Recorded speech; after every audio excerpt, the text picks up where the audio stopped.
Ei se perkele, niin se City Marketti silloin, niin se on samana päivänä, kun mulla on niihin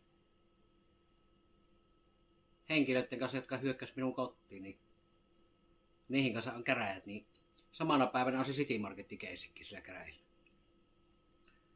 419 € tullaan maksamaan ne irtokarkit ja syyttäjä hakkee 20 päiväsakkoa siihen päälle sitten.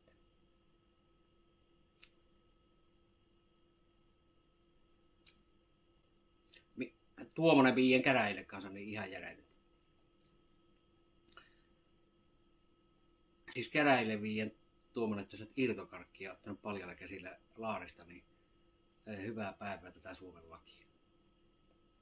Sitä nyt mennään ihmettelemään. No joo, otin irtokarkkia paljalla käsillä. Niin minähän ehdotin sille kaappialle, että minä olisin maksanut ne silloin suoraan. Suoraan olisin maksanut ne irtokarkit. Ei kelpaa. Vai ilmeisesti se on nyt sillä kaappialla aika, että se haluaa sen käräjän salliin tulla nyt istumaan ja oikein todistelemaan. Se siellä nyt kertoo, kun se kertoo sillä se kaappias nyt, kun se on valvontakamerasta kahtanut. Kun valvontakamerasta on kahtanut ja valvontakamerasta on kahtanut, kun minä olen ottanut paljalla käsillä. Ja sitten näkyyhän se minun live-video-pätkässäkin.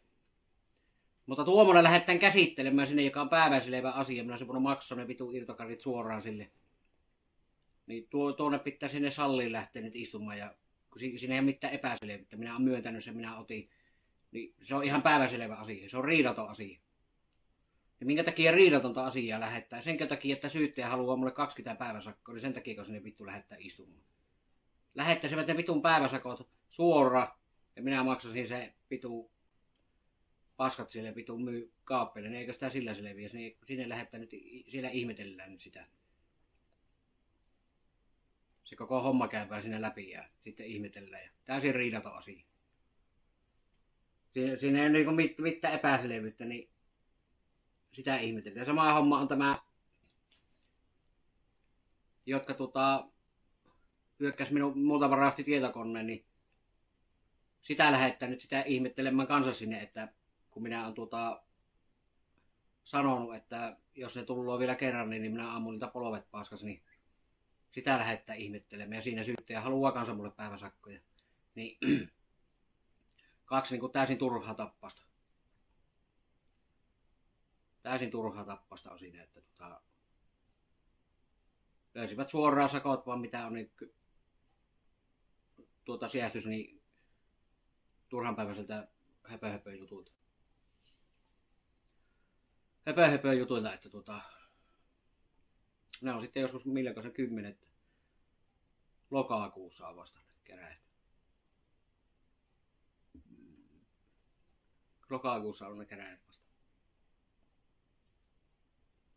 Ja sitten on lehet siellä, että vittu, nehän on siellä, kato lehet. Astut sitä ovesta sisään, niin kuin viimeksi kun niitä henkilöitä kanssa käräjät, missä ne hyökkäs minun kotiin, niin astun käräjässä oli ovesta sisään, niin rupesi salmavalaukut liikkumaan vittu vasemmalta ja oikealta. Iltalehden toimittaja on, Savon Sanomien toimittaja on siellä, ja sillä on vaikka mitään vitun toimittaja. Nyt on sama hommasta kuin nämä, niin siellä on lehtiukot paikalla ja Iltalehden, ja sitten ne tullaan haastat. Mutta siihen mulla löytyy sitten oikeat sanat, kun ne tullaan haastat. Ne haluaa Iltalehteen, niin kato aina joku videon, niin se kun tulee se videon kuvaaminen, minä sanon sitten ihan suoraan siihen, mitä mieltä minä olen tästä hommasta. Katsotaan julkaissavatko. Sanon ihan omiin sanoin. Katsotaanpa julkaissavatko.